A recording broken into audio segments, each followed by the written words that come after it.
ఈనాటి వాక్య ధ్యానము యోహాను సువార్త 3వ అధ్యాయము 1 నుండి 12 వచనాల వరకు మనము ఆల్రెడీ చదువుకున్నాం. కనుక దేవుని ప్రియులరా, ఈనాటి అంశము దేవుడు మాట్లాడుతున్న మాట ఏమిటంటే, క్రొత్తగా ఆత్మతో జన్మించావా? లేనిచో పరలోక రాజ్యాన్ని చూడనూ లేవు, చేరనూ లేవు. కాబట్టి ఈ మాటలు దేవుడు క్రీస్తు ప్రభుల వారు స్వయంగా నికోదేముతో అనగా ఏర్పాటు చేయబడిన ఇశ్రాయేలు ప్రజలకు బోధకుడైనటువంటి, అద్భుతమైన భక్తి కలిగి నిష్ఠతో దేవుణ్ణి కొలుస్తూ ఆయన కొరకే బ్రతకాలని ఏర్పాటు చేయబడినటువంటి ప్రజను నడిపించే నాయకునితో నేరుగా మాట్లాడినటువంటి సందర్భం. ఒక ప్రశ్న, నీవు క్రొత్తగా జన్మించాలి, ఆత్మతో జన్మించాలి, నీటితో జన్మించాలని యేసు ప్రభు చెప్పినప్పుడు నికోదేము, ముసలివాడైన మనుషుడు ఎలాగూ తిరిగి జన్మించగలడు అని ప్రశ్న వేశాడు. ఆ ప్రశ్నకు తిరిగి 2 ప్రశ్నలతో సమాధానం చెబుతున్నాడు యేసు ప్రభుల వారు. దాన్నే మనం వింటున్నాం. దేవుని కొరకు ఏదైనా నీ ఒక ప్రశ్న వేస్తే 1 కాదు, 2 కాదు, 3 ప్రశ్నలతో నీకు తిరిగి సరైన సమాధానం ఇవ్వగలడు. ప్రభువుని ఎప్పుడు ప్రశ్నించకు, ఆయన అర్థం చేసుకోవడానికి ప్రయత్నించు. ప్రభువు నిత్య నివాసి, సర్వోన్నతుడు. నీవు నిమిత్తమైనటువంటి లిమిటెడ్ జ్ఞానముతో చేయబడ్డావు. పరిపూర్ణ జ్ఞాన సంపన్నుడు ప్రభువుల వారు.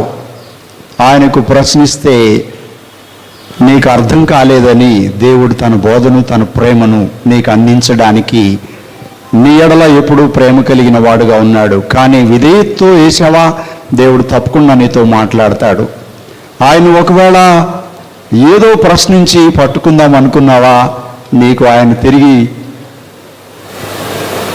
ఆయన రాజ్యాన్ని, ఆయన నిత్య జీవాన్ని నీకు ఇవ్వడానికి నువ్వు కోల్పోతున్నావని నీ ఎడల ప్రేమ చూపిన దేవుణ్ణి నీవు కించపరచకూడదు అన్న సత్యము ఈ వాక్యము మనకు వివరిస్తుంది. కనుక ప్రియులరా,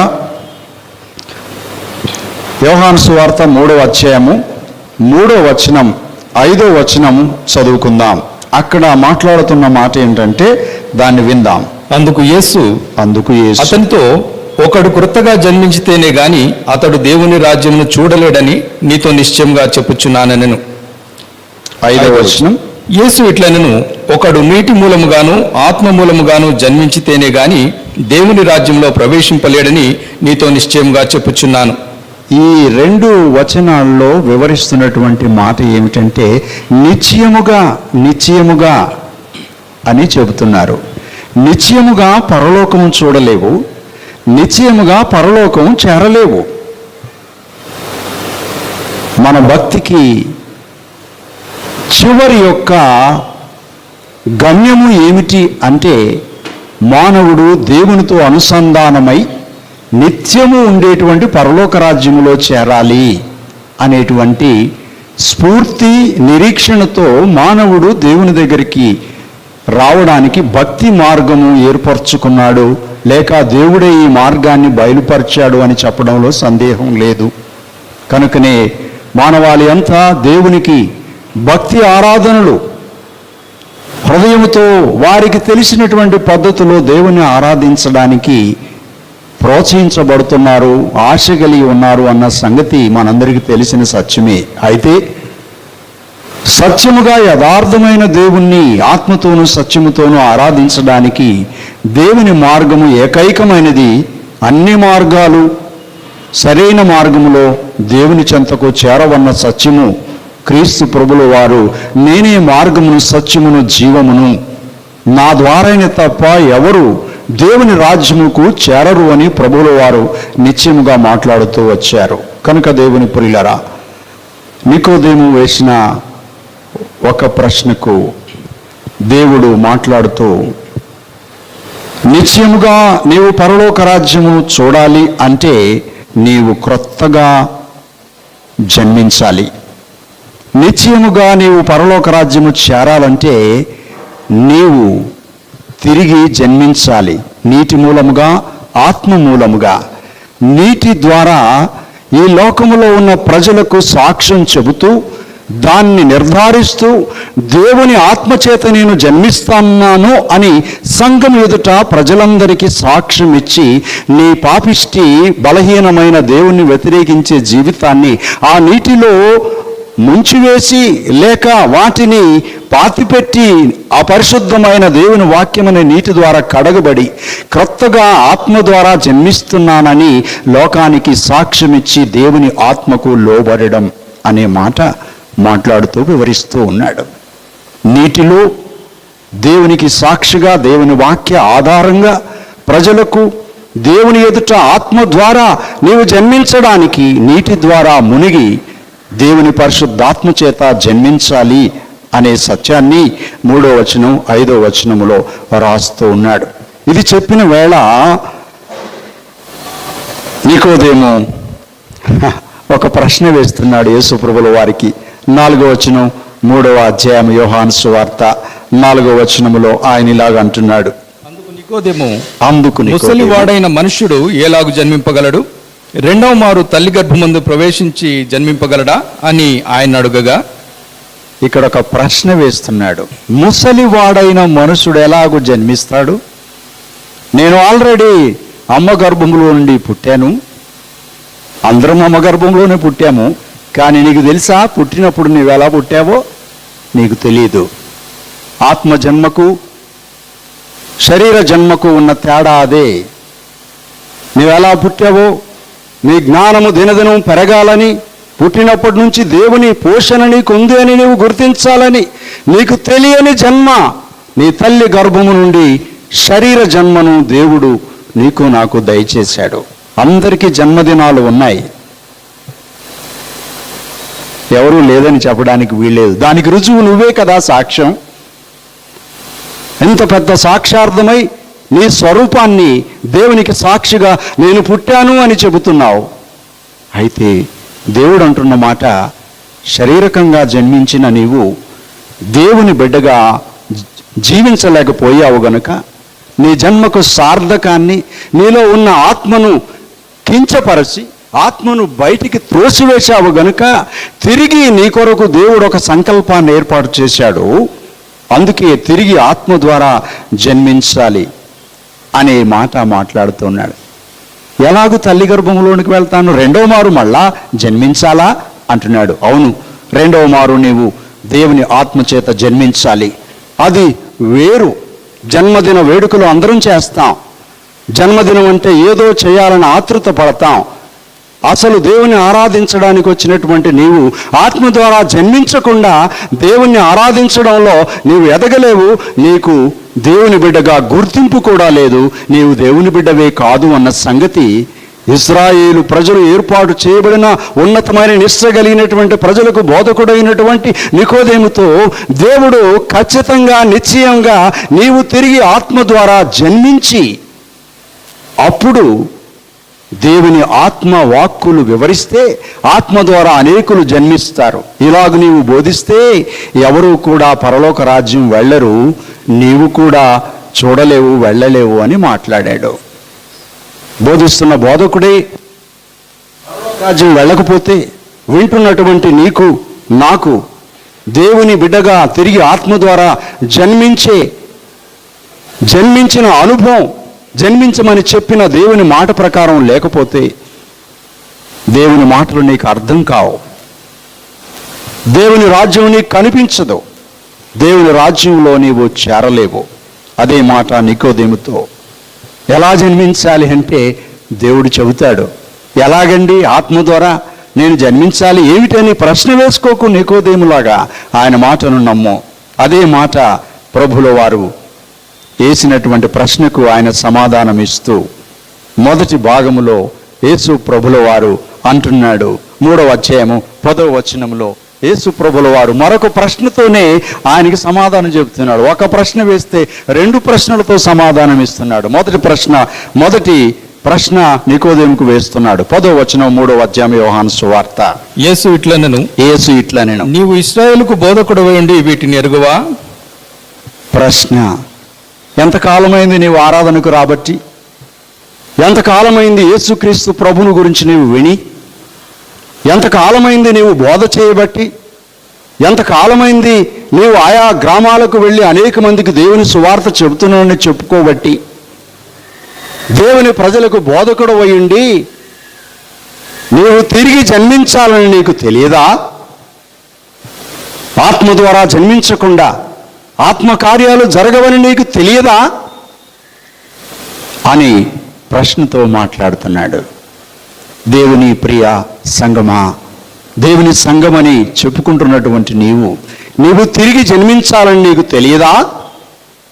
తెలియకపోతే ఈరోజే తెలుసుకో.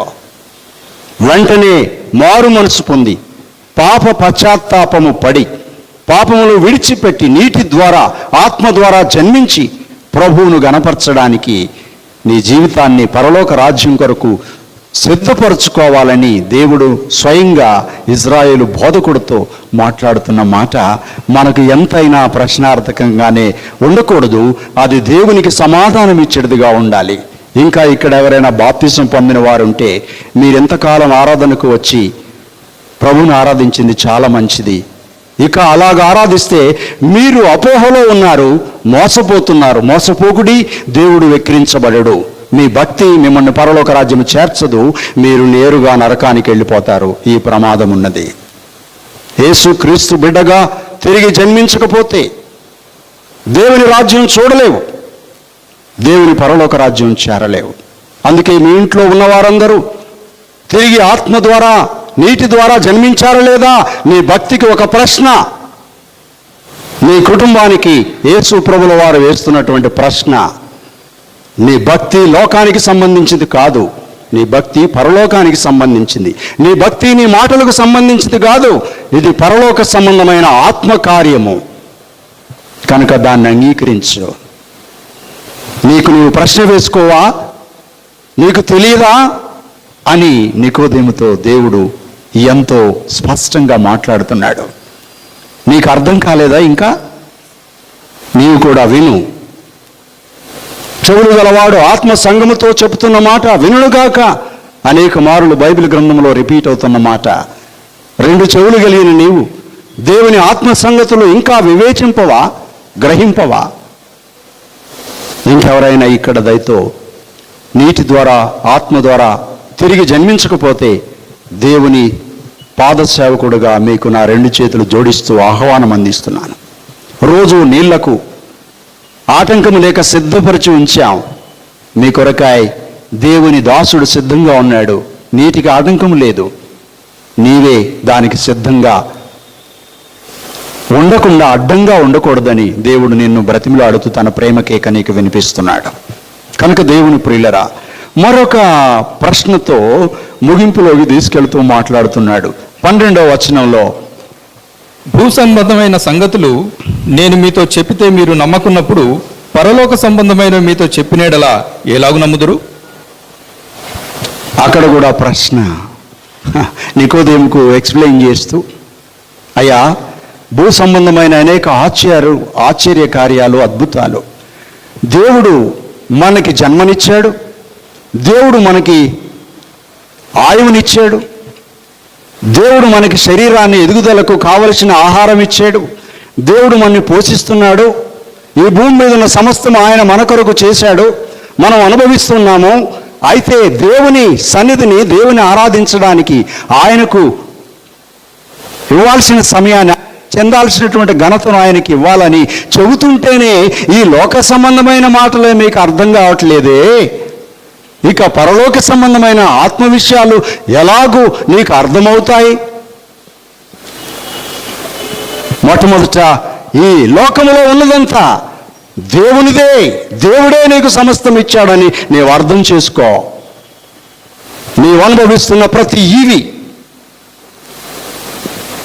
జీవిస్తున్న ప్రతి క్షణం దేవుని ఉచితమైన కృపచేత ఆయన ఇచ్చిన ఆయువు, గడ్డి పువ్వు వంటి నీ జీవితాన్ని, మట్టి కుండ వంటి నీ జీవితాన్ని మనము మంటివారమని ఆయన జ్ఞాపకము చేసుకొని అనేక మంది ఈ లోకాన్ని విడిచి వెళ్ళిపోగా నీకు జీవాన్నిచ్చి సజీవుల లెక్కలో నీకు సమస్తమును అనుగ్రహించి తన సన్నిధికి ఆహ్వానం ఇస్తే వారంలో ఒక్కరోజు కూడా దేవుని దగ్గరికి రాలేక ఆయన ఉన్నాడో లేదో పర్వాలేదు లేని లోకానికి నీ సమయం పెడుతున్నావే, ఈ లోకమే నీకు లోక సంబంధమైన విషయాల్లోనే దేవుడు ఎవరో నీకు అర్థం కాలే, ఇక పరలోక సంబంధమైన విషయంలో నీవు ఎంతో కష్టంగా ఉంటావు.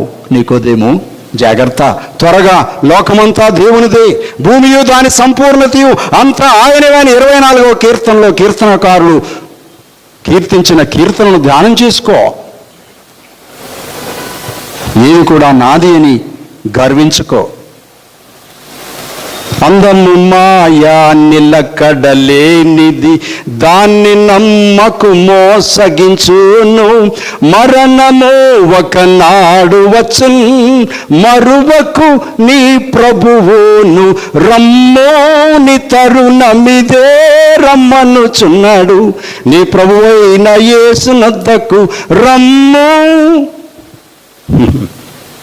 ఇంకా ఎంతకాలం దేవునికి దూరంగా ఉంటావు? ఆయన నిన్ను పిలుస్తున్నాడు. ఈ లోకంలో ఉన్నదంతా దేవుడు నీకు ఇచ్చాడని అనుక్షణం ఆయనకు వందనాలు చెల్లించడానికి నీ తల వంచి ప్రభువును స్తుతించు.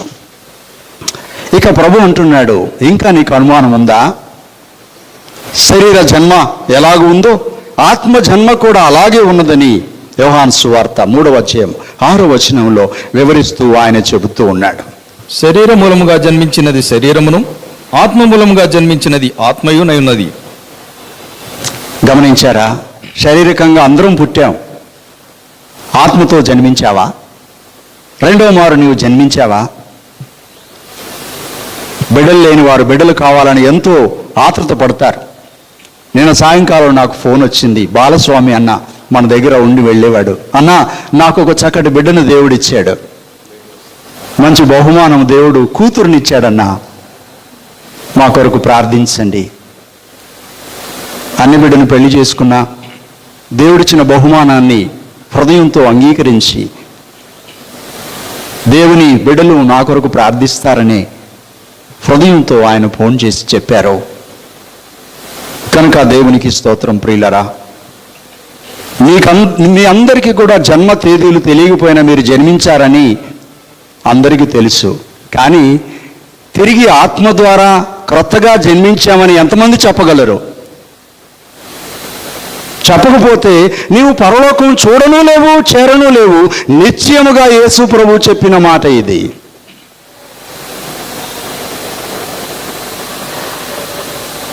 ఇదేదో మతం కాదు, ఇదేదో ఆచారం కాదు, ఇది ఎవరినో నొప్పించి ఒప్పించి ఏదోలే భక్తిపరులమని చూపించుకునే అపోహ భక్తి అసలే కాదు. నిజమైన పరలోక రాజ్య వారసత్వం పొందాలి అంటే నీవు దేవుని బిడ్డగా జన్మించాలి. అందుకే ఇశ్రాయేలులకు బోధకుడు అయ్యుండి ఈ విషయం నీకు ఇంకా తెలియదా? దేవుని క్రైస్తవుడు అని చెప్పుకుంటూ దేవుని మందిరంకి వెళ్తున్నానని చెప్తున్న నీకు ఈ విషయం తెలియదా? శరీర జన్మ ఎలాగూ ఉన్నదో ఆత్మ జన్మ కూడా అలాగే ఉన్నది అంటున్నాడు. అయితే శరీరానుసారమైన జీవితం మరణమని, దేవుని నుండి ఎడబాటు అని, ఆత్మానుసారమైన జీవితం నిత్య రాజ్యముకు చేరుతుంది అనేటువంటి సత్యాన్ని వివరిస్తూ అపోస్తలుడైన పౌలు గలతీయులకు రాసిన పత్రిక 5వ అధ్యాయం 9 నుంచి 26 వరకు ఆ రెండింటి వివరణను, వాటికి ఉన్నటువంటి పోటీ తత్వాన్ని, ఎలాగూ పోటీపడి మోసం చేసి మన్ని లోకంలోనికి లాక్కుని వెళుతుందో వివరిస్తూ ఉన్నాడు. జాగ్రత్తగా మాటలు విందాం. గలతీయులకు రాసిన పత్రిక 5వ అధ్యాయం 9 నుంచి 26 వరకు ఉన్నటువంటి మాటలను బహు జాగ్రత్తగా వినాలని మనవి చేస్తున్నాను. పులిసిన పిండి కొంచెమైనను ముద్ద అంతయు పులియజేయను, మీరెంత మాత్రమును వేరుగా ఆలోచింపరని ప్రభువునందు మిమ్మను గూర్చి నేను రూఢిగా నమ్ముకొనుచున్నాను. మిమ్మను కలవరపెట్టుచున్న వాడు ఎవడైనను వాడు తగిన శిక్షను భరించును.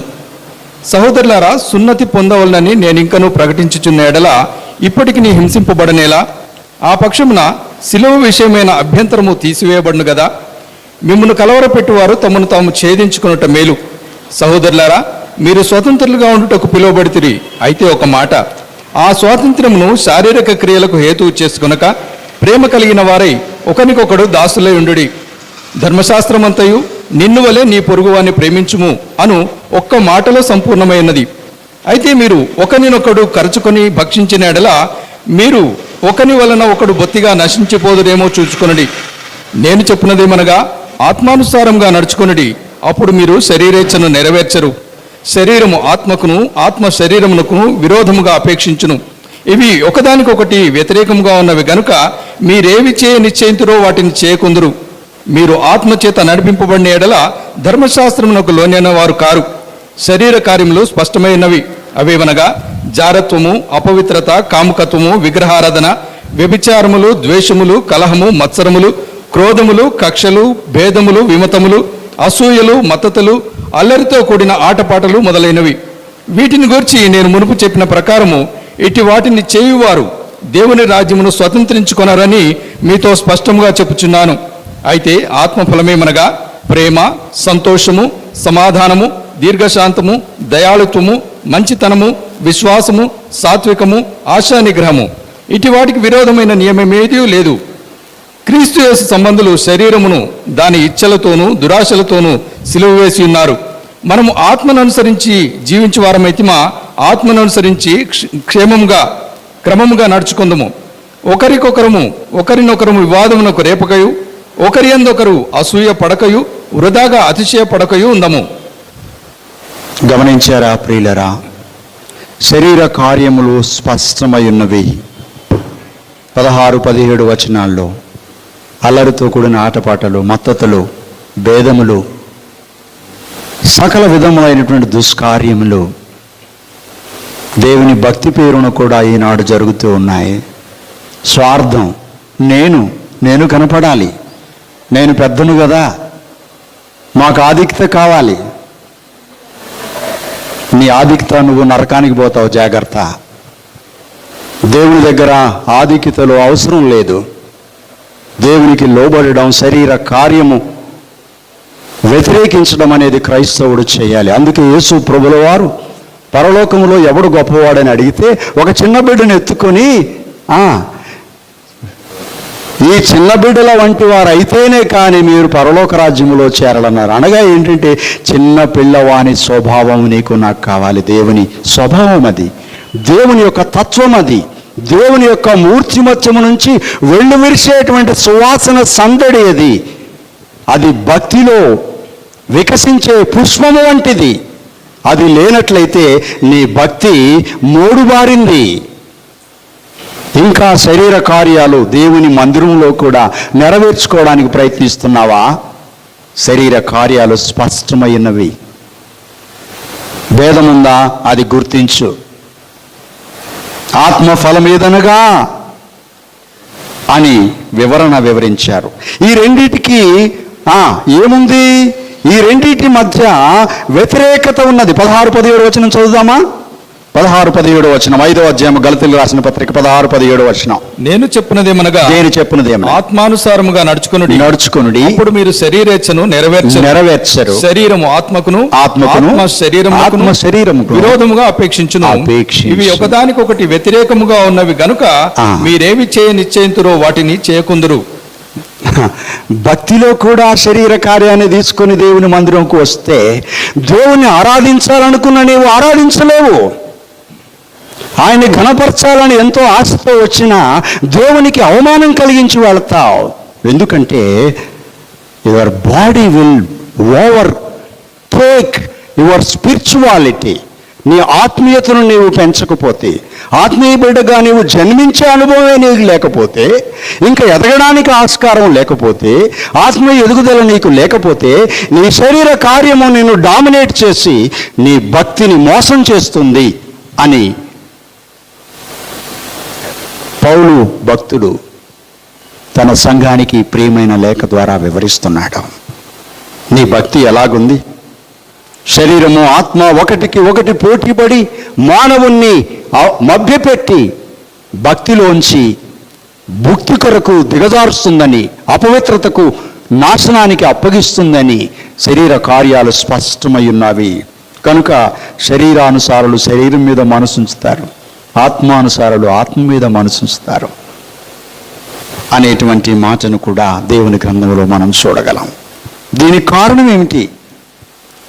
మరి ఎందుకు ఇలా జరుగుతుంది అంటే, ఆదిలో నా అవ్వపడెను ఆ లోయలో, ఆదామును దిగజార్చెను ఆ లోయలో, పాపమప్పుడే పుట్టినది ఆ లోయలో, పురిటి కందు ఏడ్చినది ఆ లోయలో, హృదయమే అగాధమైన లోయరా, మానవులను మార్చే కార్ఖానరా. నీ అమ్మా నాన్నకు జన్మించిన నీవు పాపమనే కార్ఖానా నుంచి పుట్టావు. That is your first birth definition. అందుకే దావీదు మహారాజు కీర్తన రాస్తూ, నేను పాపములోనే పుట్టాను, నా తల్లి నన్ను పాపములోనే గర్భము ధరించింది అని కేక వేస్తున్నాడు. ఆత్మతో జన్మించిన ప్రతి వ్యక్తి పాపపు జీవితంలో నుంచి బయటికి రావడానికి కేక వేయాలి. అయ్యో, ఇట్టి దౌర్భాగ్యపు స్థితి నుంచి నన్నెవరు రక్షించగలడు? అపోస్తలుడైన పౌలు రోమాపత్రిక 7వ అధ్యాయంలో కేక వేస్తున్నాడు. ఏనాడైనా కేక వేశావా? ఈ శరీర క్రియలు నన్ను డామినేట్ చేస్తున్నాయి దేవుని ఆరాధించడానికి. వాళ్ళు ఇలాగన్నారు, నేను వెళ్ళను, నాకంటే వారు ముందుంటున్నారు, నేను దేవుని దగ్గరికి రాను అని అలిగావా? నీ శరీరం నిన్ను హింసిస్తుంది అన్న సంగతి గుర్తించు. దాన్ని జయించుట శిలువ కార్యం. శరీరమును దాని ఇచ్ఛలను శిలువకు కొట్టివేయబడిన సందడి. యేసు ప్రభుల వారు ఆదిలో మానవుడు ఈ రీతిగా చెడిపోయిన వేళ, ఆదికాండం 6వ అధ్యాయము 12వ వచనములో ఆ మాట వివరిస్తున్నాడు. అదేంటో చూద్దాం. దేవుడు భూలోకమును చూచినప్పుడు అది చెడిపోయిండెను. భూమి మీద సమస్త శరీరులు తమ మార్గమును చెరిపివేసుకుని ఉండిరి. ఎంత విచారకరమైన విషయం! భూమి మీద దేవుడు మానవుణ్ణి తన ఆత్మతో తన శరీరము మట్టిలో నుంచి తీసి తన ఆత్మను ఊది జీవాయువుని ఇచ్చి పరిశుద్ధంగా జీవించుమని, ఇది చేయకూడదని ఆజ్ఞించి చెబితే ఆయన మాటను ప్రక్కన పెట్టి శరీరాన్ని పూర్తిగా ఏం చేసుకున్నాడు? చెడిపి వేసుకున్నాడు. ఆ చెడిపి వేసుకున్నటువంటి మానవునికి జన్మించిన మన జన్మ చెడిపోయిన జన్మ. కనుక నీ చెడిపోయిన పాపిష్టి జన్మ పరలోకం చేరడానికి అనర్హత నీకు అందిస్తుంది. కనుక నీవు ఆత్మ ద్వారా తిరిగి జన్మించి అర్హుడవై నిత్యరాజ్యము చేరడానికి దేవుడు తిరిగి చెడిపోయిన సర్వ శరీరులను తన ప్రేమ చేత రక్షించడానికి తన ప్రేమను లోకానికి కనపరిచాడు. యోహాను సువార్త 3వ అధ్యాయం 16-17 వచనంలో తండ్రి అయిన దేవుడు తన ప్రేమను వ్యక్తపరుస్తూ ఇలాగూ మాట్లాడుతూ ఉన్నాడు. దేవుడు తన బిడ్డలమైన మనలందరినీ, సర్వ శరీరులు తమ శరీరాలను నాశనం చేసుకున్న వేళ పరలోకమును చూసిన దేవుడు లోకమును ఎంతో ప్రేమించి కాగా ఆయన తన అద్వితీయ కుమారునిగా పుట్టిన వానియందు విశ్వాసముంచు ప్రతివాడును నశింపక నిత్యజీవం పొందినట్లు ఆయనను అనుగ్రహించెను. లోకము తన కుమారుని ద్వారా రక్షణ పొందుటకే గాని లోకమునకు తీర్పు తీర్చుటకు దేవుడు ఆయనను లోకములోనికి పంపలేదు. గమనించారా?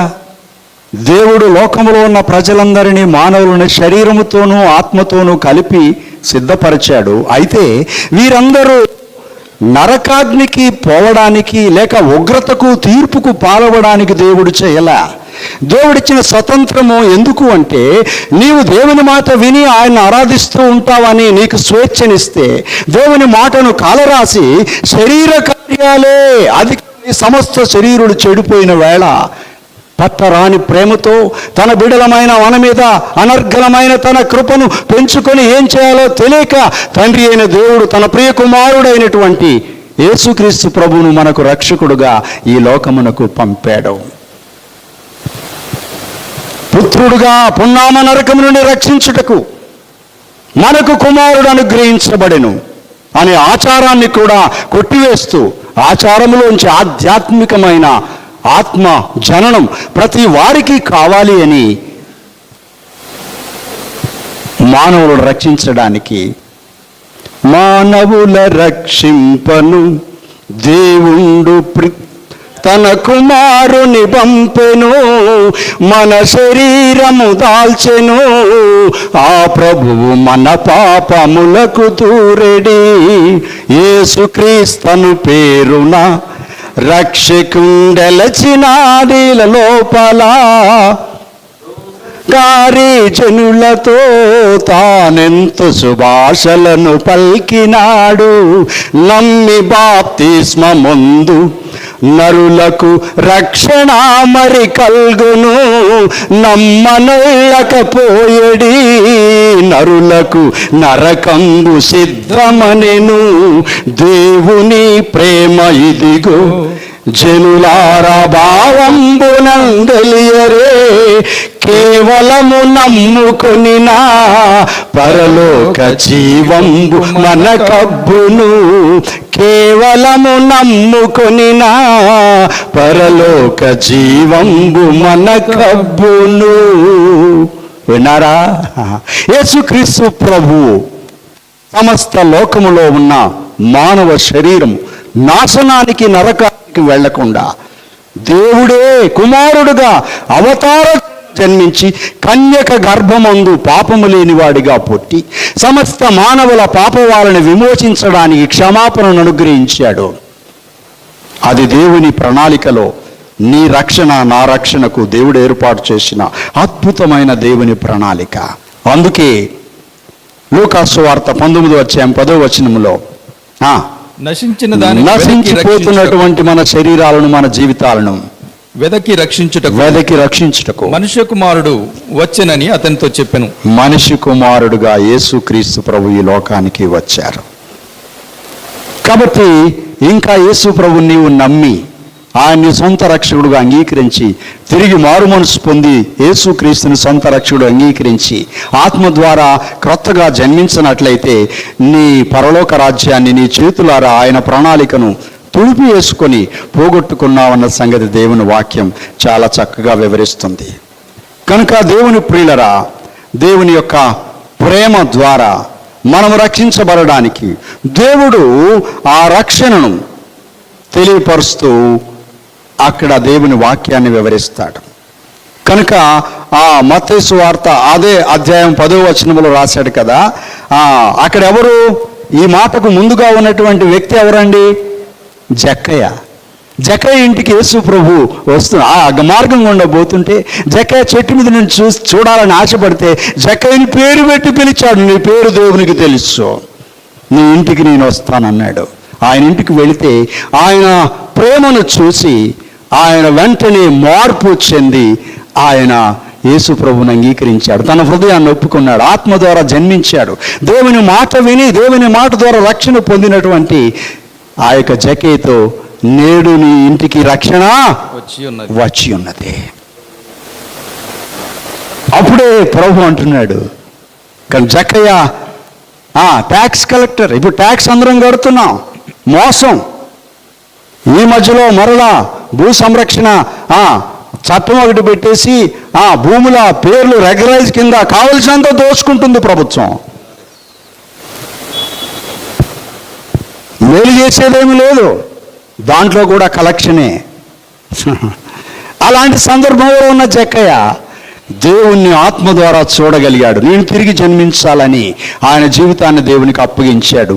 అందుకే దేవుడు అన్నాడు, గ్రహించిన దేవుడు, జక్కయ్య నీకున్న ఆశ చాలా గొప్పది, నేడు నీవు రక్షించబడినావు, తిరిగి ప్రభు కొరకు జీవించమని చెప్పాడు. నీవు రక్షించబడినావా? దేవుడు నిన్ను ప్రేమిస్తున్నాడు. అందుకే ఈ లోకంలోనికి యేసు ప్రభు వచ్చి నిన్ను నన్ను రక్షించడానికి, నశించిపోకుండా తన మహిమ కొరకు ఉండడానికి దేవుడు తన ప్రేమను మనకు బయలుపరిచాడు. అపోస్తల కార్యములు 16వ వచనములో అక్కడ ఒక మాట మనం చూస్తాం. ఆమె యజమానులు తమ లాభ సాధనము పోయినని చూచి పౌలును శీలను పట్టుకొని గ్రామపు చావడిలోనికి అధికారుల యొద్దకు ఈడ్చుకొని పోయిరి. గమనించండి, పుతోను దయ్యం పట్టినటువంటి వ్యక్తి మోసం చేస్తూ ప్రజలందరినీ మభ్యపెట్టి డబ్బులు వసూలు చేసుకుంటుండే ఆ దేవుని బిడ్డలు అక్కడికి వచ్చి పౌలు శీలలు చూసి ఆ దయ్యాన్ని గద్దించిన వేళ ఆ దయ్యాన్ని పోషిస్తున్నటువంటి నడిపిస్తున్నటువంటి ఆ వ్యాపారం చేస్తున్నటువంటి చిన్నదాన్ని బట్టి వ్యాపారం చేస్తున్నటువంటి ఆ అధిపతులు దేవుని బిడ్డలను కొట్టి చావడిలోకి ఈడ్చుకుపోయి జైల్లో వేశారు. అది సందర్భం. న్యాయము ఆత్మ ద్వారా నీవేదైనా కార్యం చేస్తే నీకు వ్యతిరేకంగా ఉంటుంది అంతా. ఈ మాసంలో 1 తారీఖు కంటే ముందు నుంచే నేను రోజు పోలీస్ స్టేషన్కు కోర్టుల చుట్టూ తిరిగాను. తప్పేమిటో తెలుసా? దేవుని సంఘము ఆరాధించుకోవడానికి వీల్లేదని వ్యతిరేక దిశలో ఆత్మకు శరీరాలకు జరుగుతున్న పోరాటంలో దేవుని మహిమ కొరకు ఏమైనా సరే అని తిరిగి ఈ వారము ప్రశాంతంగా నీళ్ళల్లో ఆరాధించుకోవడానికి ఫిలదెల్ఫియా సంఘం ఈరోజు అక్కడ కూర్చొని ఉంది. కనుక దేవుని ప్రియులరా, దేవుడు తన ఆత్మ కార్యాలకు ఈ లోక కార్యాలకు ఎప్పుడూ పోటీ ఉంటుంది. భయపడబాకండి. ఆత్మ సిద్ధమే కానీ శరీరం బలహీనం అని చెప్పండి. దీన్ని బలహీనం, ఆత్మ కొరకు బలహీనంగా ఉంచబాకండి. బలపరచండి. ఆత్మ కార్యాల కొరకు మీ శరీరాన్ని సిద్ధపరచుకోండి. దేవుడు మిమ్మల్ని దీవిస్తాడు. జక్కయ్య రక్షణ పొందాడు, ట్యాక్స్ కలెక్టర్ రక్షణ పొందాడు. అయితే ఈ పుతోను అనే దయ్యాన్ని గద్దించినప్పుడు దేవుని బిడలకు వ్యతిరేకత వచ్చి వాళ్ళు జైల్లోకి వెళ్ళారు. జైల్లో వేస్తే ఆ జైల్లో వారు రక్షణ గూర్చినటువంటి ఆత్మ ధ్యానం పాటలు పాడుతున్నారు. ఆత్మ కార్యాలు ఎలాగుంటాయో చూడండి. పౌలు శీలను బంధించి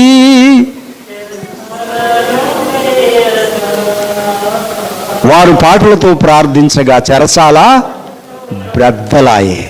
కనుక దేవుని ప్రియులారా, చెరసాల 30 వచనం దయతో 16వ అధ్యాయం 30వ వచనం. చెరసాల బ్రద్దలైపోయింది. వారు బయటకు వచ్చారు. వారిని వెలుపలికి తీసుకుని వచ్చి అయ్యలారా రక్షణ పొందుటకు నేనేమి చేయవలను? గమనించండి, దేవుని కార్యాలు ఒకరోజు కాకపోయినా ఒకరోజైనా దేవుని ఆత్మ వారిని స్పందిస్తే, వారిని తాకితే, ఆత్మ తాకిడిని అనుభవించిన వారు దేవుని కొరకు రాగలరు అని ఆత్మ కార్యాలు ఆపకుండా. అందుకే ఆత్మను ఆర్పకుడి అని దేవుని వాక్యం సెలవిస్తుంది. కనుక పుతోను అధికారులు, దయ్యము అధికారులు దేవుని బిడ్డలను హింసించిన వేళ జైల్లో వీరు దేవుని స్తుతిస్తున్నప్పుడు జైలరు రక్షణ పొందుతూ ఆయన అంటున్నాడు, రక్షణ పొందుటకు నేనేమి చేయాలి? ఆ తర్వాత వారేమంటారు? నీవును నీ ఇంటి వారును 32వ వచనం వాక్య బోధ విని అతనికి అతని ఇంట ఉన్న వారందరికీ దేవుని వాక్యము బోధించిరి. గమనించండి, మరలా ఏదో కథ చెప్పి బాప్తిసం ఇవ్వడం కాదు. దేవుని వాక్యానుసారంగా పెళ్లికి బాప్తిసం పొందితే పరలోకం పోవు, లేకపోతే సర్టిఫికెట్ కొరకు రిజర్వేషన్ కొరకు బాప్తిసం పొందితే నువ్వు పరలోకం పోవు. సంఘబద్ధం కాబట్టి మా పిల్లలకు బాప్తిసం ఇవ్వాలని నీ సొంత జ్ఞానముతో బాప్తిసం ఇప్పిస్తే పరలోకం పోరు. దేవుని వాక్యము చేత తట్టబడి హృదయములో ఒప్పింపబడి యేసుక్రీస్తును ప్రభువుని ఒప్పుకొని హృదయములో అంగీకరించి నీటి ద్వారా తండ్రి కుమార పరిశుద్ధాత్మ నామమున బాప్తిసం వారు నమ్మి బాప్తిసం పొంది వారి పాపాలు ఒప్పుకున్నట్లు లెక్క. దేవుని వాక్యం బోధించారు జైలర్కు తన బిడ్డలకు. అయితే 33వ వచనంలో దేవుని వాక్యాన్ని విని రాత్రి ఆ గడియలోనే అతడు వారిని తీసుకొని వచ్చి వారి గాయములు కడిగెను. వెంటనే అతడును అతని ఇంటి వారందరూ బాప్తిస్మం పొందిరి. దేవుని వాక్యంతో పాటు ప్రాక్టికల్ విషయాలు, దేవుని వాక్యం చెప్పడం కాదు, పాటలు పాడటం కాదు, దేవుని వాక్యానుసారంగా పని కూడా చేయాలి. అందుకే ఈరోజు ఆదివారంకి అందరూ వచ్చారు కదా, మీ గుడిని ఊడవడానికి మీకు అందరికీ ఆత్మ జ్ఞానం ఉంది. మీ గుడిని శుభ్రం చేసుకోవడానికి ఆత్మ విలువ మీకు ఎంత ఉంది ప్రశ్నిస్తున్నా మీ సేవకుడుగా. నీ ఇంటిని రోజు ఊడుస్తావే, నీ శరీరాన్ని రోజు బాగు చేసుకుంటావే, నీ పళ్ళు రోజు తోముకుంటావే, నీ దేవుని మందిరము కొరకు తృష్ణ నీకుందా? వచ్చి కూర్చున్న ప్రతి వారికి ప్రశ్న వేస్తున్నా. నేను చేయకుండా చెప్పడం లేదు, మీతో పాటు నేను పనిచేస్తా. దేవుని పని చేయకుండా దేవుని వాక్యం నమ్మామని చెబితే మీరు అపోహలో ఉన్నారు, దేవుని వాక్యాన్ని హింసిస్తున్నారు. దేవుని వాక్యము ఎంత నిజమో ప్రాక్టికల్గా జీవించడం కూడా అంతే నిజం. నీ పెద్దతనం పనికిరాదు, దేవుని పనికి తల వంచు, దేవుడు నిన్ను దీవిస్తాడు. దీవిస్తున్న జీవితమంతా పర్వాలేదు లేని కాంప్రమైజ్ కాకు. నీ ఆశీర్వాదాలన్నీ ఒకరోజు నీకు అడ్డంగా ఎదురుపడతాయి, జాగ్రత్త. దేవుని బిడ్డగా ఆయన కొరకు నీవు జీవించకపోతే, ఆయన పనిలో నీవు ఇన్వాల్వ్ కాకపోతే, దేవుడు ఒకరోజు నిన్ను ప్రశ్నించే ప్రమాదం నీకుంది. ఇది దేవుని మాట. దేవుని సావుడుగా మిమ్మల్ని బ్రతిమిలాడుతున్నాను. దేవుని వాక్యం బోధించారు, వారి కడగడం, వారికి పరిచర్య చేయడం వీరు చేసి వారికి నేర్పించారు. అప్పుడు దేవుని బిడ్డగా వారింటి వారందరూ నమ్మి బాప్తిసం పొందారు. ఎంత గొప్ప మాట! దేవుని వాక్యములో ఉన్న శక్తి అద్భుతమైనది. దేవుడు తన ఆత్మ చేత కార్యాలు మన అంతర్యములో జరిగిస్తారు. ఆయన ఆత్మ జననము నీవు కలిగి ఉండాలంటే దేవుని వైపు నీవు తిరగాలి. అపోస్తల కార్యం 16వ అధ్యాయం 15వ వచనంలో కూడా లూదియా రక్షణ దేవుని వాక్యమందు లక్ష్యం ఉంచి ఆయన మాటలు వినుట చేత రక్షించబడినట్టుగా దేవుని వాక్యము రాయబడి ఉంది. ఆమెయు ఆమె ఇంటివారు బాప్తిస్మం పొందినప్పుడు ఆమె నేను ప్రభువునందు విశ్వాసము గలదానని మీరు ఎంచితే నా ఇంటికి వచ్చి ఉండుడని వేడుకొని మమ్మను బలవంతము చేసాను. గమనించారా? ఎంతో బిజినెస్లో బిజీగా ఉన్నటువంటి తుయతైర పట్టణస్థురాలు, ఊదా అంటే సన్నపు నార బట్టలు ఎంతో విలువైన ఆ పట్టణంలో అప్పుడు చాలా విలువైనటువంటి వ్యాపారం చేస్తున్నటువంటి ఒక స్త్రీ దేవుని మాటలు వినడానికి లక్ష్యం ఉంచింది. దేవుడు తన వాక్యం ద్వారా తన హృదయాన్ని తాకిన వెంటనే తన హృదయము తెరవబడింది. తాను తన ఇంటి వారు రక్షించబడ్డారు. దేవుని వాక్యమందు లక్ష్యం ఉంచావా? దేవుని వాక్యానికి లోబడుతున్నావా? ఏదో ఆచారంగా గుడికి పోవాలని వచ్చి వెళుతున్నావా? నీ ఆచారం ఉన్న పాటున నరకానికి నడిపిస్తుంది. ఆచారాన్ని వదిలిపెట్టి దేవుని ఆత్మచేత జీవించడానికి జక్కయ్య వలె, జైలర్ వలె, అలాగే లూదియా తన జీవితంలో ఎంతో బిజీగా వ్యాపారంగా ఉన్న, వారికి అధికారాలు సమస్తం ఉన్న, దేవుని మహిమ కొరకు వాటినన్నిటిని వదిలి దేవుని పని కొరకు వారు అప్పగించుకున్నటువంటి సందర్భం నీకు నాకు బోధిస్తుందని దేవుని ప్రేమను బట్టి మీకు మనవి చేస్తున్నాను.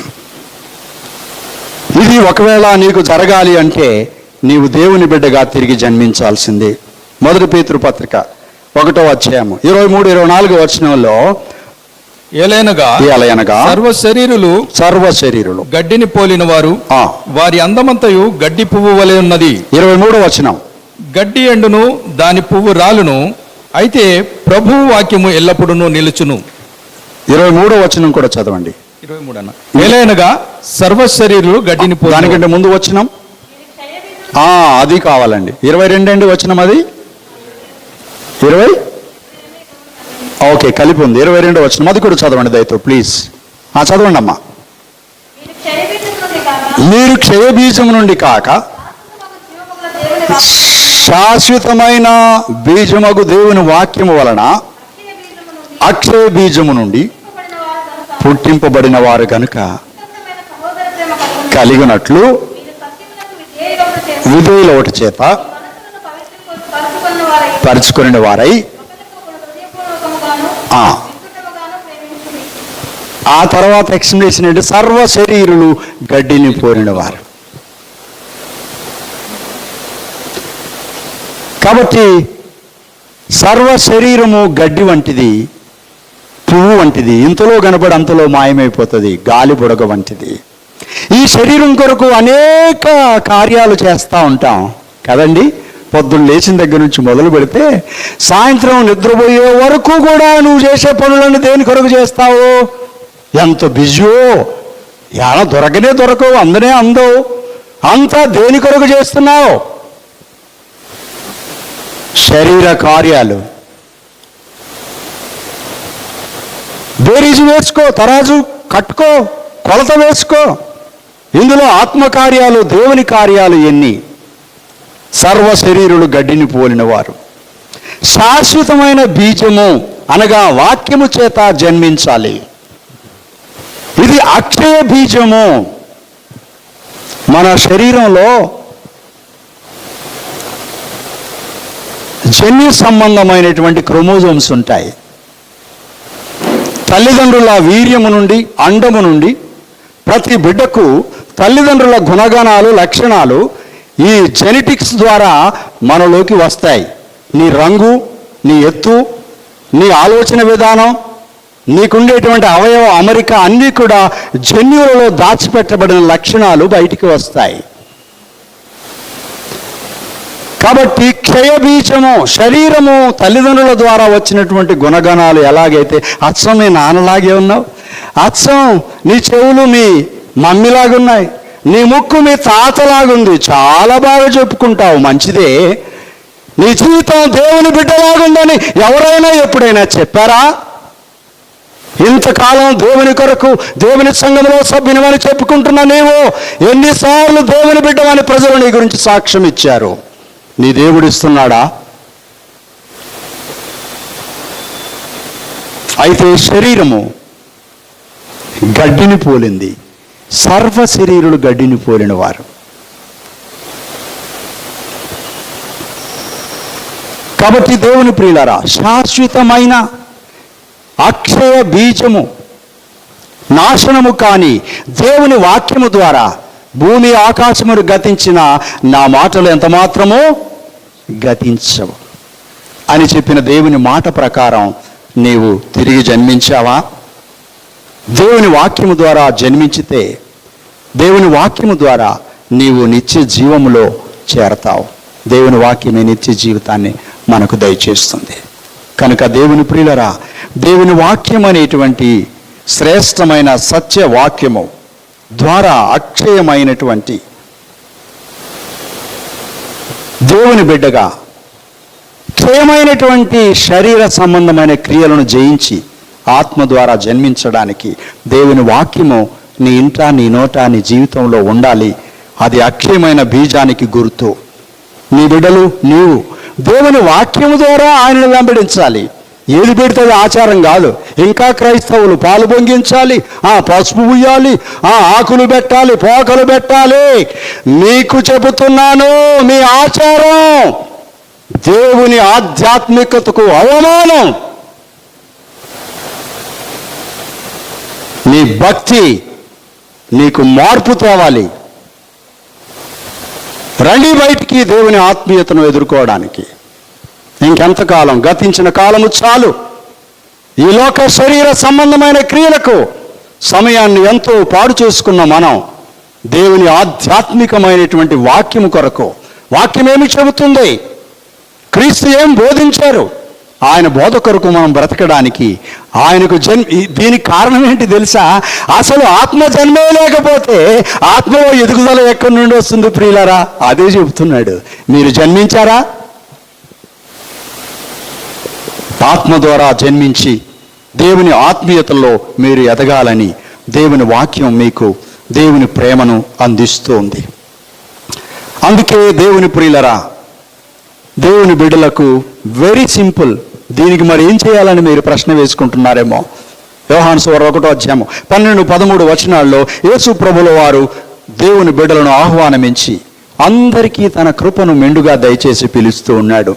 కేవలం మనం చేయాల్సిన పని, ఆయన బిడ్డగా మనం జన్మించాలంటే చాలా సున్నితమైన, విలువైనటువంటి, సులువైనటువంటి మార్గాన్ని ప్రభు మనకు బయలుపరిచాడు. యోహాను సువార్త 1వ అధ్యాయం 12-13 వచనం. తన్ను ఎందరు అంగీకరించిరో వారికందరికి అనగా తన నామమందు విశ్వాసముంచిన వారికి దేవుని పిల్లలగుటకు ఆయన అధికారం అనుగ్రహించెను వారు దేవుని వలన పుట్టిన వారే గాని రక్తం వలనైనను శరీరేచ్ఛ వలనైనను మానుషేచ్ఛ వలనైనను పుట్టినవారు కారు. చాలా సులువైనటువంటి మార్గం. కన్యక గర్భములో యేసు ప్రభు పాపము లేనివాడిగా పుట్టాడని, ఆయన నా పాపము కొరకు శిలువ మీద పాప పరిహారార్థ బలిగా మన పక్షాన మన పాపాన్ని శిలువకు కొట్టివేశారని, మరణాన్ని జయించి తిరిగి లేచాడని, పునరుద్ధానుడై పరలోకమునకు వెళ్ళాడని, తిరిగి రెండవ రాకడలో తన బిడ్డలను తీసుకొని వెళ్ళడానికి, నిత్యరాజ్యం పరలోకం మన తీసుకెళ్ళడానికి రాబోతున్నాడని ఆయనను నమ్మి ఆయన యందు విశ్వాసం ఉంచుటయే ఆయన బిడ్డగా జన్మించడం, ఆత్మతో జన్మించడం. Very simple. కాబట్టి ఇది శరీరం వలన కలిగింది కాదు, రక్తం వలన కలిగింది కాదు, మనుషేచ్ఛ వలన, తల్లిదండ్రుల కలయిక వలన కలిగింది కాదు. ఇది ఆత్మ జన్మ. యేసుక్రీస్తును ప్రభువుగా అంగీకరించి ఆయన్ను వెంబడించడంలో జరిగేటువంటి గొప్ప విషయం ప్రియులరా. ఇది మీ ఇంట్లో అందరూ కలిగి ఉండాలని మీకు మనవి చేస్తున్నాను. ప్రతి వారు ఆత్మతో జన్మించాలి, సత్యముతో ఆయన ఆరాధించాలి. ఆత్మతో జన్మించని ఎడల ఆత్మ కార్యాలు అర్థం కావు. కనుకని సంఘంలో కన్ఫ్యూజ్ ఎక్కువ ఏముంటుందంటే, ఆత్మీయులు కొందరే ఉంటారు, అధిక మంది శరీర సంబంధులు ఉంటారు కనుక వీళ్ళని వాళ్ళు ఎప్పుడు డామినేట్ చేస్తూ ఉంటారు. విచిత్రమైన విషయం.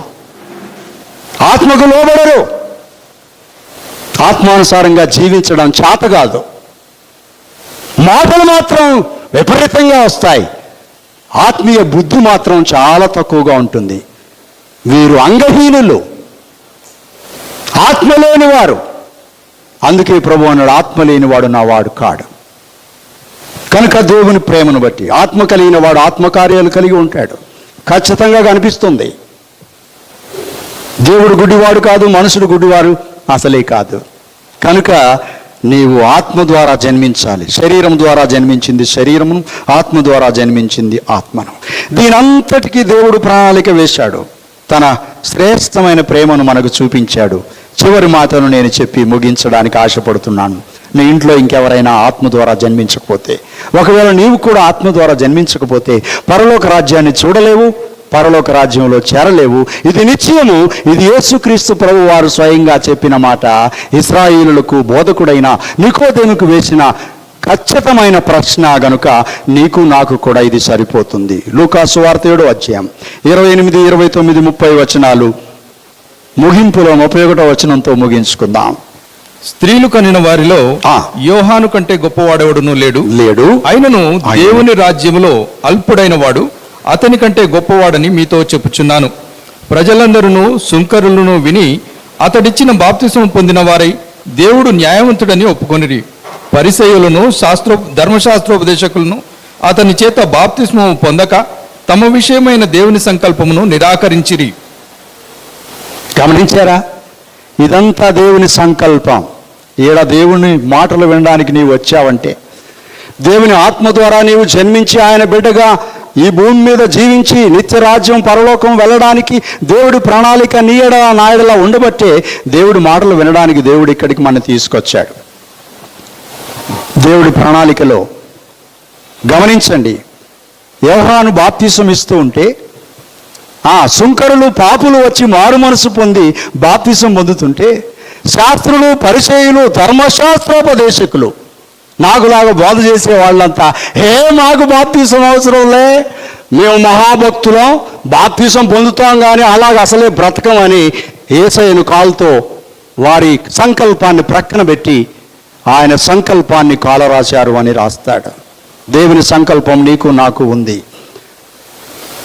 నిన్ను రక్షించాలని వెదకి పరలోక రాజ్యంలో నిన్ను చేర్చడానికి యేసు ప్రభుల వారు కుమారుడుగా పరలోకము నుండి మానవుడుగా నీ కొరకు జన్మించాడు. ఆయన నీ జీవితానికి ప్రణాళిక వేశాడు. నీవు నరకానికి వెళ్ళాలని ఆయన ఉద్దేశం కాదు. నీ దేవుని ప్రణాళికలో అది లేదు. నీ సొంత ఇష్టాన్ని బట్టి నీవు దేవుని యొక్క ఆత్మకార్యాన్ని చంపి శరీరం ద్వారా ఈ లోకంలో జీవిస్తూ దేవునికి అవమానాన్ని తెచ్చి దుష్టుని యొక్క రాజ్యానికి, గత వారంలో మనం విన్నాం కదా, దుష్టునికి వాని సంబంధునికి సిద్ధముగా ఉన్న నరకాగ్నిలోనికి పొండి ఎడం వైపులో ఉన్న వారితో మాట్లాడుతున్నటువంటి 25వ అధ్యాయము మత్తయి సువార్తలో 2 భాగాలుగా విభజించబడేటువంటి సంకల్పంలో వేర్పాటు జరుగుతున్నటువంటి సంగతి యుగాంతమందు జరుగుతుంది అని దేవుని వాక్యం సెలవిస్తుంది. నీవు రక్షించబడినావా? నీ కుటుంబం రక్షించబడిందా? నీ బిడ్డలు రక్షించబడినారా? ఈరోజు జన్మదినం జరుపుకుంటున్నటువంటి సందర్భంలో ఇది శరీర జన్మ. బికి జయసింహ దంపతులకు దేవుడిచ్చిన మొదటి బహుమానం 1 సంవత్సరం పూర్తి చేసుకుంటుంది. అయితే తల్లిదండ్రులకు, ఇక్కడ ఉన్నటువంటి ప్రతి తల్లిదండ్రులకి అందరికీ శరీరంగా జన్మించింది శరీర సంబంధమైనది. శరీర కార్యములు గడ్డిపువ్వు వంటివి,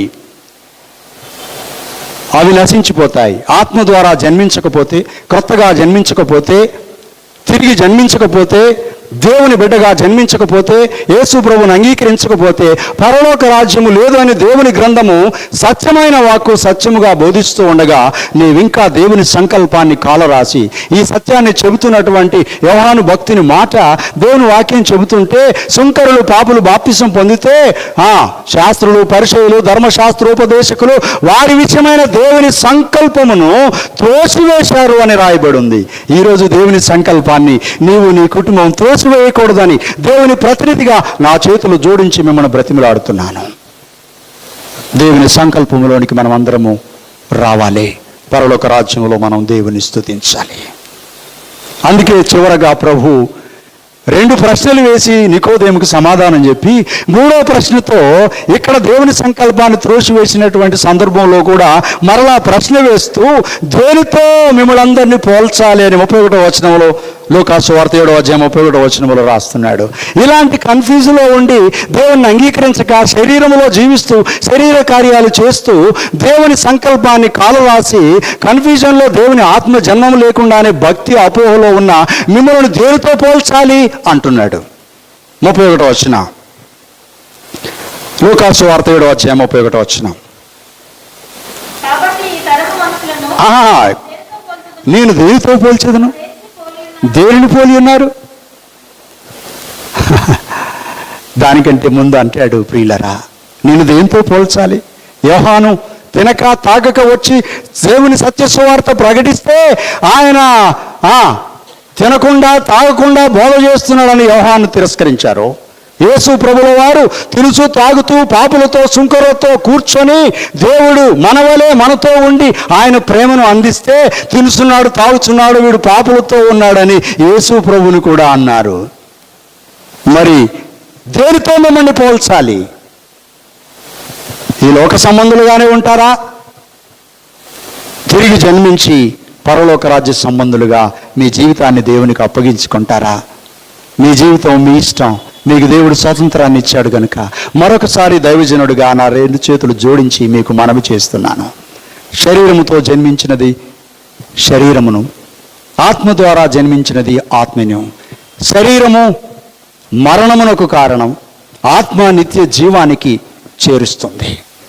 కనుక యేసుక్రీస్తు ద్వారా దేవుని వాక్యం ద్వారా క్రొత్తగా జన్మించిన వారము యేసుక్రీస్తు ప్రభు అని ఒప్పుకొని నోటి ద్వారా ఆయన్ను ప్రభువుగా హృదయ జీవితం ద్వారా జీవితం అంతటికి అధికారిగా ఒప్పుకొని మన పాప జీవితాన్ని సిలువకు కొట్టివేసి యేసుక్రీస్తు బిడ్డగా ఆయనను నమ్మి తిరిగి మారు మనసు పొంది పాప పశ్చాత్తాప నిమిత్తం బాప్తిసం పొందితే నీటి ద్వారాను ఆత్మ ద్వారాను కొత్తగాను జన్మిస్తే పరలోక రాజ్యము నీ సొంతం. అప్పుడు నీవు పరలోక రాజ్యానికి పోలికగా ఆయన బిడ్డగా భూలోకంలో ఉంటావు. దేవుడు వచ్చినప్పుడు జయించు వారిని కొనిపోవా ప్రభు యేసు వచ్చును. అందరినీ యేసు ప్రభు తీసుకువెళ్ళాడు. శరీరాన్ని జయించిన వారిని తీసుకువెళ్ళడానికి, ఆత్మ జన్మము కలిగిన వారిని పరలోక రాజ్యానికి చేర్చడానికి వస్తున్నాడు. ఒకవేళ అక్కడికి వచ్చి కూడా రక్షణ వస్త్రం లేకుండా సందులో పడి వెళ్ళిపోయి నేను కూడా వచ్చాను అనుకుంటే వీని కాలు చేతులు గట్టి వెలుపడి చీకట్లో పడవేయండి అని నరకములో పడవేస్తాడు. గతంలో నేను చెప్పాను కదా, అక్కడ వేసిన దగ్గర నుంచి కేక వేస్తూ ఉంటావు, కింద అంటా ఉంటావు, కానీ అడుగులేని గుంట నరకాగ్నిలో కాలే మంట తట్టుకోలేవు గనుక యేసు ప్రభువును నేడే సొంత రక్షకుడుగా అంగీకరించి తిరిగి జన్మించి ప్రభువు మహిమ కొరకు జీవించాలని మరొకసారి మీ అందరికీ మనవి చేస్తున్నాను.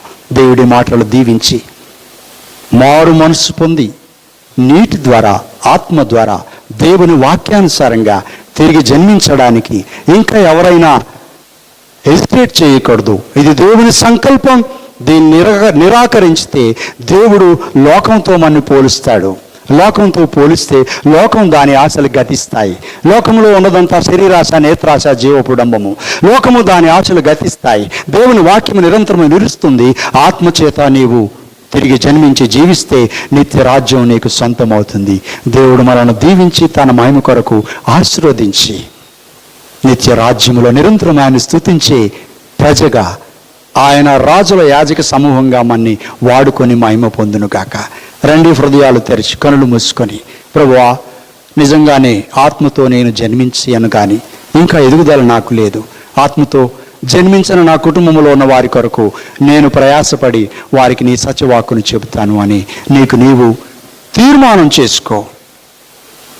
నీ గురించి ఆలోచించు, నీ ఇంటి వారి గురించి ఆలోచించు. ఇంకెవరైనా ఆత్మ ద్వారా జన్మించిన వారుంటే వారికి దేవుని మాటలు, దేవుని వాక్యం వివరించడానికి ఇంకా సమయం కొదువుగా ఉండగా దేవుని మాటలు వింటూ పరలోక రాజ్యం సమీపించినది, మారు మనసు పొంది సువార్తను నమ్ముడని యేసుప్రభు చెప్పిన మాటను మారు మనసు పొందడానికి మన కుటుంబంలో ఇంకెవరైనా మిగిలి ఉంటే వారికి ప్రేరణ కలిగించినట్లుగా మనం వారి వైపు చూద్దాం. అలాగే మారు మనసు అనుభవం కలిగి తండ్రి కుమార పరిశుద్ధాత్మ నామమున ఆత్మ ద్వారా బాప్తిసం పొందిన వారు లేచి నిలబడి ప్రభు రొట్టెలోను బలలో పాలు పొందడానికి ఇది సమయం. ఈ లైవ్లో పాలు పొందుతున్న వారు కూడా మాతో కలిసి బలలో పాలు పొందడానికి ఇది సమయం. ఈ సమయంలో పరిచారకులు మీకు ప్రభు బలను అందిస్తారు. వారు గ్లౌజెస్ ఇక్కడ ఉన్నాయి, గ్లౌజెస్ చేసుకుంటారు.